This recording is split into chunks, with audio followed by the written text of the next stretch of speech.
Quero saudar a todos com a gloriosa paz do nosso Senhor e Salvador Jesus Cristo. Estamos aqui para dar continuidade ao primeiro vídeo que nós falamos sobre a perda do primeiro amor, sobre o recuperar o primeiro amor, sobre a vivência do primeiro amor na igreja. E eu quero aproveitar já este momento para que você dê seu like, faça a sua inscrição no meu canal e também você faz as suas anotações, dá as suas sugestões aí, e nós ficaremos muito gratos. Então eu quero dar continuidade naquilo que nós paramos. E eu quero assim dizer a você como é importante nós estudarmos a palavra de Deus e meditarmos nela e passar a viver esse primeiro amor, se é que constatamos que foi perdido. Há tempo para todas as coisas e hoje Deus está nos dando um tempo para nós nos recuperarmos, para nós vivermos novamente essa intensidade do primeiro amor. E eu disse no vídeo passado, ao terminar, sobre a perda do primeiro amor. E eu quero dizer que a perda do primeiro amor está relacionado ao convívio com o pecado. Às vezes as pessoas, elas não pecam de forma moral, sabe, ir lá fazer as coisas tudo errado, que manifesta publicamente. Não. Às vezes nós pecamos aqui, ó, quando a nossa mente é impura, quando nossos corações são impuros. São pecados que ninguém vê, mas Deus, Ele enxerga e Ele conhece. E isso vai criando em nós uma falta de energia espiritual dentro de nós. Vai desencadeando em nós um desânimo, uma fraqueza, porque há um convívio com essas coisas.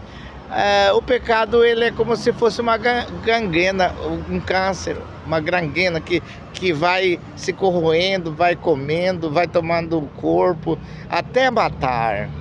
O pecado é isso, e cria em nós uma sensação de cada dia de desânimo. Então por quê? Porque nós convivemos com ele. Pecar, todos nós pecamos. A palavra de Deus diz assim: se vós dizeis que não tem pecado, é mentiroso. Mas se confessarmos os nossos pecados, Ele é fiel e justo para perdoar de todos os pecados. Então nós vamos convivendo com essa situação. E quando nós assustamos, quando nós, percebemos, nós já estamos para lá de anêmico espiritual, sem saúde espiritual, já sem vontade de fazer determinadas coisas que nós fazíamos. Por quê? Porque nós não temos a sensibilidade de ver que a nossa vida piorou bastante depois que eu comecei a viver essas coisas em minha mente e em meu coração. Então há uma perda do primeiro amor, porque você mantém o pecado com você como um amigo, como alguém que está sempre caminhando com você. E a Bíblia fala, a palavra de Deus fala que nós temos que tirar de nós todo e qualquer tipo de pecado, confessar ao Senhor os nossos pecados. Então, o convívio com Ele. Existe hoje pessoas que, se você ver ele normalmente, ele ri, ele brinca, ele é uma pessoa que expressa até bondade, tudo, mas há dentro dele uma coisa que eu não sei, que você não sabe, um conflito, uma coisa que está, o destruindo, uma coisa que está levando à perda. E isso ninguém sabe, é só Ele que sabe. Então, irmão, o que se vê não é o que é. Então esse convívio com o pecado, ele é uma causa da perda desse primeiro amor, da perda desse vigor, da perda dessa espiritualidade. Quando nós estamos assim vivendo o amor de Deus, a gente percebe Deus em todas as coisas. A gente vai para um campo, consegue ver que Deus criou todo aquele campo. A gente vê o cantar dos pássaros, nós entendemos que Deus criou os pássaros, que maravilha o cantar dos pássaros. Uma água que corre, nós vemos Deus. Uma criança que passa na rua, nós percebemos que é um Deus poderoso que existe. Mas quando nós vamos perdendo esse primeiro amor, nós não enxergamos mais Deus em nada. Nós não vemos mais Deus em nada. Nós só vemos que somos criatura ambulante. Nós somos uma máquina andando nesse terreno aqui. Entendeu? A perda do primeiro amor. o convívio com o pecado. Segundo, é a tal da falta da profundidade. Precisamos ser profundo. Não dá. A superficialidade não tem jeito, porque a superficialidade leva você a ficar exposto, leva você a ser submetido ao sistema que vai ao seu redor. Então nós temos que ter profundidade. Nós temos que viver a profundidade do amor de Deus, do Evangelho, da Palavra de Deus. A Bíblia fala na palavra do semeador que uma semente caiu entre os pedregais e não conseguiu ter raiz funda. Veio o sol, bateu e secou. É assim, nós ficamos expostos aos flagelos do mundo. Mas se nós tivermos profundidade, se nós cultivarmos uma vida de profundidade na presença de Deus, pode vir o temporal, pode vir os grandes ventos, os adversários, pode vir qualquer tipo de guerra, de luta, nós vamos estar firmes, porque a nossa casa não foi feita na areia, não foi construída num lugar em que, sofre as deteriorações do tempo. Nossa casa foi feita em cima da rocha, em cima da rocha. Então nós temos que ter profundidade.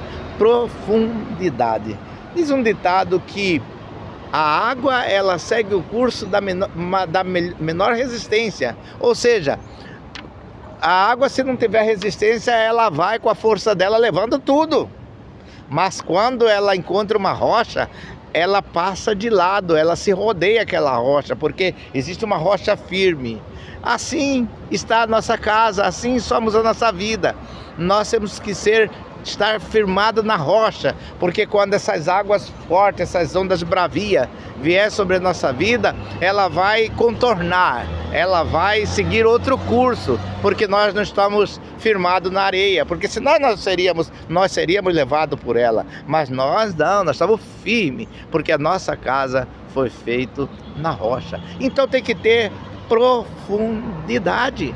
A palavra de Deus diz o seguinte, que bem-aventurado, Salmo 1, bem-aventurado o varão que não anda nos conselhos dos ímpios, nem se detém no caminho dos pecadores, nem se assenta na roda dos escarnecedores. Antes tem seu prazer da lei do Senhor, e na sua lei medita de dia e de noite.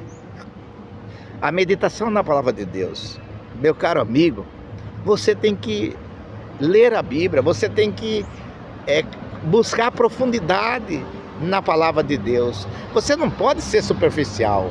A palavra de Deus diz assim que o meu povo sofre por falta de conhecimento. A igreja precisa ter conhecimento.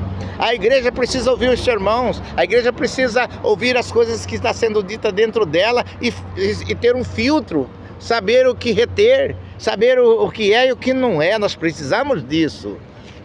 Então a palavra de Deus fala sobre a profundidade. E outra coisa interessante é a falta do tratamento.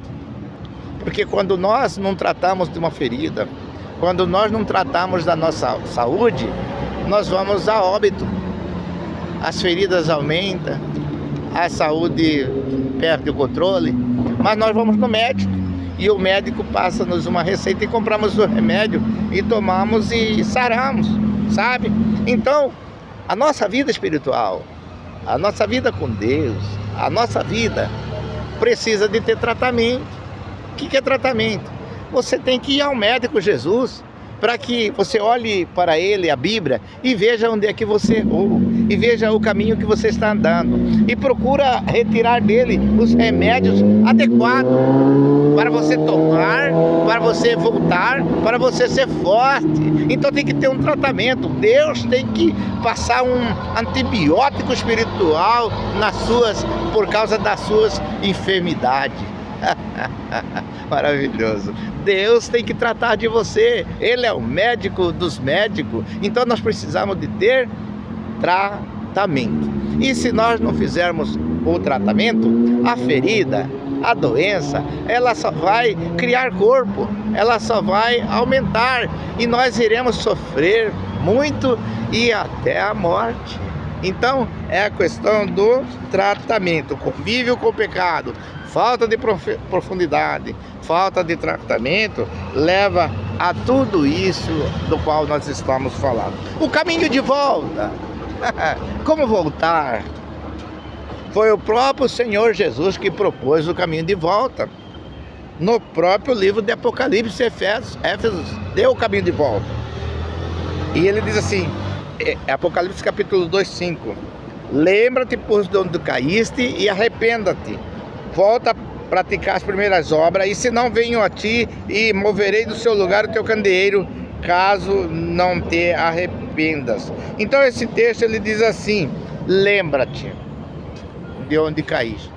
Você vai ter que voltar um pouco na sua mente e ver de onde começou esse mal, esse desânimo, essas coisas que está acontecendo na minha vida. Aí você descobre: eu agi assim, eu fiz isto. Escreve, lembra-te de onde você começou a queda. Arrependa-te. Ou seja, o que é arrependimento? É voltar atrás. Quando você está seguindo em uma direção, aí você vira a costa e volta para essa direção.